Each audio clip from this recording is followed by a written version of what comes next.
Bagaimana perasaan yang kita alami sehingga dari perasaan tersebut kita bisa mengenal, oh ternyata ada jin nasab di dalam tubuhku, di dalam tubuh.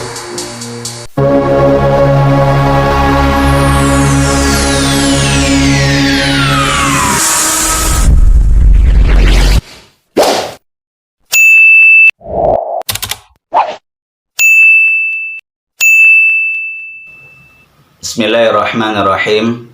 Assalamualaikum warahmatullahi wabarakatuh. Alhamdulillah, wassalatu wassalamu ala rasulillah wa ala alihi wa sahbihi wa mawala. Rabbi syrah li sadri wa yassir li amri wahlul uqdatam min lisani yafqahu qawli, amma ba'd. Bersyukur kepada Allah atas semua nikmat yang telah diberikan kepada kita. Salawat dan salam, mari sama-sama senantiasa kita memperbanyak untuk melafazkan serta mengucapkan salawat kepada Nabi kita Muhammad Rasulullah Sallallahu Alaihi Wasallam. Mudah-mudahan dengan salawat yang senantiasa kita ucapkan, kelak di hari kiamat kita berhak mendapatkan syafaat dari beliau. Amin, amin, ya rabbal alamin. Teman-teman Ruqyah Ruqyah Syar'iyah Simalungun yang dirahmati Allah, kita masih berbicara seputar jin nasab atau jin keturunan, di mana jin ini akan terus mengikuti manusia secara turun-temurun kepada anak cucu keturunan dari orang yang pernah menjalin ikatan kontrak kerjasama dengan bangsa jin atau syaitan di masa lalu. Nah, bagaimana caranya agar kita bisa memahami bahwa ternyata kita telah terindikasi adanya jin nasab, serangan dari jin leluhur, serangan dari jin keturunan. Kemarin kita sudah membahas tentang ciri yang pertama yang berkenaan dengan mimpi-mimpi, bahwa kita mengenal dalam tidur ketika kita sedang mengalami mimpi. Dan kini kita bisa mengenal dengan cara mengetahui tentang perasaan yang dialami oleh seseorang. Jadi, tentang perasaan kita nih yang kita alami. Apa perasaannya? Bagaimana perasaan yang kita alami sehingga dari perasaan tersebut kita bisa mengenal, oh ternyata ada jin nasab di dalam tubuhku. Oh, ternyata aku terindikasi bahwa ada jin keturunan yang selalu mengikuti aku. Jadi, yang kedua adalah melalui perasaan. Teman-teman Ruqyah Syar'iyah Simalungun yang dirahmati Allah, apa-apa saja yang dialami oleh seseorang melalui perasaan yang selama ini ia alami, yang mengindikasikan tentang jin nasab atau jin keturunan di dalam tubuhnya. Yang pertama, dia mengalami indigo sejak kecil.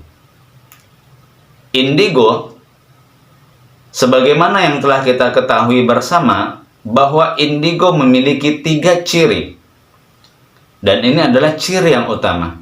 Yang pertama, dia seolah-olah bisa melihat jin, bisa melihat makhluk halus, bisa melihat kuntilanak, pocong, gondoruo, tuyul, kakek-kakek, nenek-nenek, harimau, dan lain sebagainya.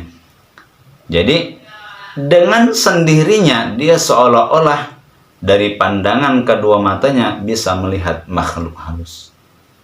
Wih, di depan sana, tepat di bawah pohon sawit, ada yang mengintip. Rambutnya panjang, bajunya putih, Nah, kan terbang dia. Jadi langsung dari indera kedua matanya seolah-olah dia melihat jin atau makhluk halus. Ini yang pertama. Dan ini terjadi tanpa sebab. Diawali dari ketika ia masih kecil. Sering nampak-nampak. Biasanya ketika masih anak-anak, "Mak, itu ada nenek-nenek yang ikut sama ibu. Ya, itu ada loh anak kecil. Adik bisa main-main sama dia." Jadi saat itu dia seolah-olah bisa melihat bahwa ada makhluk halus yang kecil sama seperti di usianya saat itu. Sehingga dia bisa melihat, bisa menyaksikan, atau seolah-olah dia bisa melihat ada jin sedang berlari, bermain, marah, tersenyum, mengikuti, atau ingin menyerang. Itu yang pertama dari ciri indigo. Yang kedua, indigo itu seolah-olah bisa mendengar sesuatu dari hal-hal yang gaib. Jadi tidak ada wujudnya ada orang yang sedang berbicara. Tidak ada wujudnya ada orang yang sedang memanggil. Tidak ada wujudnya, malah sering mendengar laki-laki, perempuan, anak-anak, suara menangis. Dan ini sering di setiap tempat dimanapun ia berada. Yang ketiga, dia seolah-olah merasakan adanya jin. Jadi merasakan ini dia tidak bisa melihat. Tapi dia seolah-olah merasakan, oh dia ada di sana. Kan sepertinya dia ada di belakangku. Wah, ini kurasakan ada seperti aura negatif yang ingin menyerang tubuhku, yang ingin menyerang rumahku, yang ingin menyerang anakku, adikku, kakakku, mamaku, dan lain sebagainya. Jadi dia merasakan saja tanpa melihat, hanya merasakannya saja. Ada seperti seperti bahasa supranaturalnya itu aura-aura negatif kata mereka, atau ada seperti energi-energi negatif yang tidak bisa dijelaskan dengan kata-kata, namun itulah yang ia rasakan pada saat itu.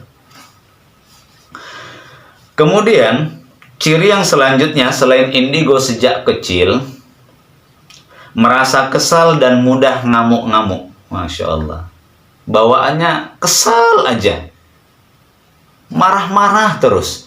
Jadi sensitif, tanpa ada sebab dah kesel, bahkan merajuk, teruslah dia menyendiri. Kalau kira-kira ada sesuatu hal yang tidak dia senangi, dah kesel lah itu, merajuk lah itu. Kemudian dah marah-marah lah itu. Terkadang hanya satu hal yang sepele saja udah meledak meletup amarahnya, bergejolak, bergelora, membara. Masya Allah, sensitif. Dan ini terjadi sejak kecil dan terus berkelanjutan sampai ia dewasa, bahkan sampai dia menikah. Yang selanjutnya, merasa seperti bisa membaca pikiran orang lain. Merasa seperti bisa membaca pikiran orang lain. Ini kita sedang berdua nih bersama teman.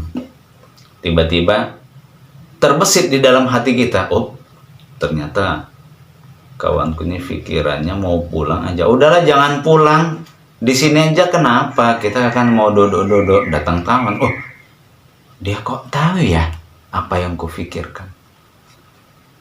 Jadi seolah-olah bisa membaca pikiran orang lain. Ini ada nih orang lain, tapi karena memang dia punya niat yang jelek, niat yang buruk, bahkan niat ingin mencelakain orang tersebut, maka orang tersebut malah tahu apa yang difikirkan oleh orang lain tadi. Dah, kamu jangan berpikiran yang buruk lah. Kalau kamu terus seperti itu, kamu nanti yang akan bahaya. Hah? dia kok tahu ya? Padahal aku ingin menjebak dia loh. Padahal aku ingin membohongi dia loh. Bahkan aku ingin berbuat buruk terhadapnya. Ternyata sebelum dia melakukan perbuatan buruk tersebut, ternyata bisa dibaca oleh orang yang pertama tadi. Jadi seolah-olah bisa membaca pikiran atau bisa membaca isi hati orang lain. Jangan marahlah. Loh, aku kan biasanya senyum aja sih, tapi kok dia tahu ya aku marah di dalam hati. Nah, kamu kesel kan? Ayo kita jalan-jalan. Loh, kok tahu ya aku kesel, aku sebel. Padahal nggak aku ucapkan loh, wajahku pun senyum loh. Tapi ternyata orang tersebut seolah-olah bisa membaca isi hati orang lain. Yang selanjutnya, merasa bisa meramal atau melihat peristiwa di masa depan. Nah, ini nanti kakak akan mendapatkan satu musibah yang tidak bisa dielakkan. Ternyata benar, bisa jadi seminggu yang akan datang atau 1 bulan yang akan datang, si kakak yang dia sebutkan tadi jatuh dari kendaraan. Atau ya kita berkata kepada ayah kita, besok jangan keluar ya ayah, karena nanti ayah jatuh. Ternyata benar. Ketika mengendarai sebuah kereta atau sebuah kendaraan atau sepeda motor yang sejenisnya, saat itu dia mengalami tabrakan. Jadi dia bisa meramal masa depan. Sesuatu peristiwa yang belum terjadi dia sudah tahu di luar. Bahkan dia bisa menerawang. Menerawang itu melihat sesuatu dari jarak jauh. Melihat sesuatu dari jarak jauh. Ya ini rumah kamu warna hijau kan? Wah benar. Padahal dia nggak pernah datang ke rumah saya. Ini nampaknya di dalam rumah kamu pas ada lemari di samping TV. Di situ ada satu benda yang terbungkus kain putih. Ternyata begitu dia pulang, dibuka lemari tersebut dan dilihat benar terbungkus kain putih. Jadi dia bisa menerawang. Menerawang itu melihat sesuatu dari jarak jauh. Kemudian pada umumnya serangan jin nasab atau jin keturunan yang menyerang anak cucu keturunan dari orang yang pernah terikat kerjasama atau kontrak kerjasama di masa lalu, maka anak ini atau cucu ini mendadak bisa mengobati. Masya Allah. Dia tidak pernah belajar tentang ilmu medis. Dia bukan perawat. Dia bukan bidan. Dia bukan dokter. Atau perawat di kampung mantri. Dia bukan seorang mantri, tapi dan dia juga bukan seorang herbalis yang dia harus mempelajari jenis obat-obatan, kemudian bahan-bahan, bahkan manfaat dan tujuannya bagi tubuh, bagaimana cara menggunakan obat herbal tersebut. Dia tidak pernah belajar itu. Tapi ternyata ketika dia mendengar ada seseorang atau tetangganya yang sakit, ambil beras sebanyak 1 genggam. Ternyata setelah beras itu diambil 1 genggam, hanya ditaburkan saja kepada orang yang sakit tersebut. Oh, itu ada yang kerasukan ya? Ambil kayu. Contoh, ambil kayu. Nggak tahu lah kayunya untuk apa gitu ya. Ambil kayu. Ternyata kayunya tadi dimasukkan ke dalam air. Kemudian air yang melekat di kayu tersebut hanya dipercikkan tiba-tiba, langsung sadar. Hanya datang secara tiba-tiba, mendadak dia langsung bisa mengobati. Termasuk dia mendadak bisa memijat Dia bisa ngusuk tanpa dia belajar tentang anatomi tubuh secara medis, tanpa dia mempelajari di mana letak-letak urat-urat yang kejang, otot-otot yang kaku. Tanpa dia mempelajari itu, tiba-tiba dia langsung bisa memijat atau mengusuk atau yang lain sebagainya.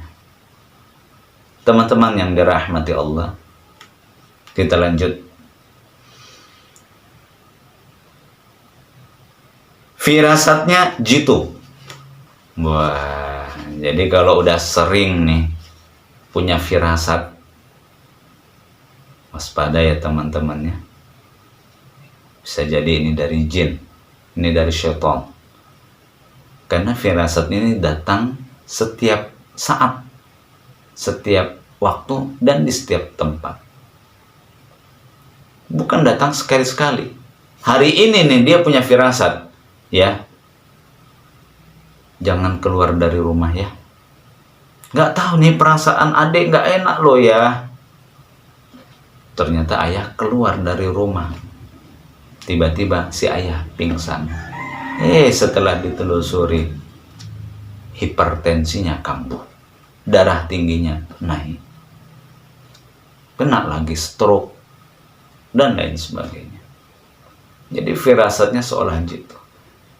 Kak, yuk kita keluar, jangan di rumah aja.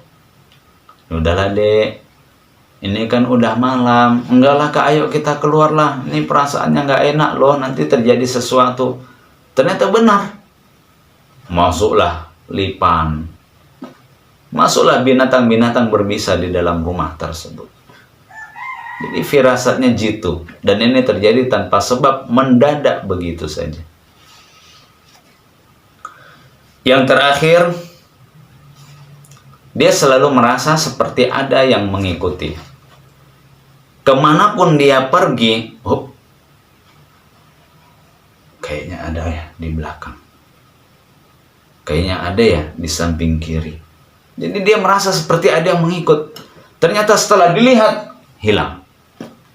Kemudian setelah dilihat, hilang. Jadi merasa seperti diikuti. Merasa seperti ada 1000 mata yang memandang setiap saat dan setiap tempat. Maka kalau hal ini terjadi, apabila ini terjadi di waktu atau sejak ketika ia masih kecil, masuk ke jenjang remaja, sampai ke jenjang dewasa, bahkan sampai dia menikah sekalipun, maka ini bukan kelebihan, ini bukan sesuatu yang luar biasa, tapi ini adalah penyakit. Dan penyakit ini datangnya dari jin ataupun syaitan, yang dimana bahwa jikalau seseorang mengalami ciri-ciri seperti yang kita sampaikan, ini adalah ciri-ciri dari serangan jin nasab atau jin keturunan.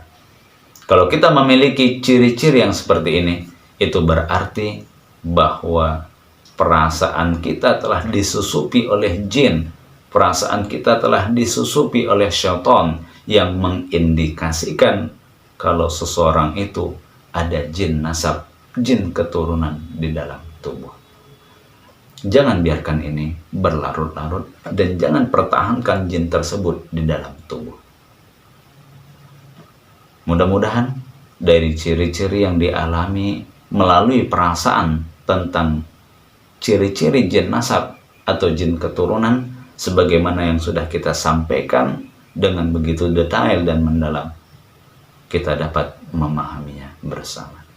Barakallahu fiikum, billahi taufiq wal hidayah. Wassalamualaikum warahmatullahi wabarakatuh.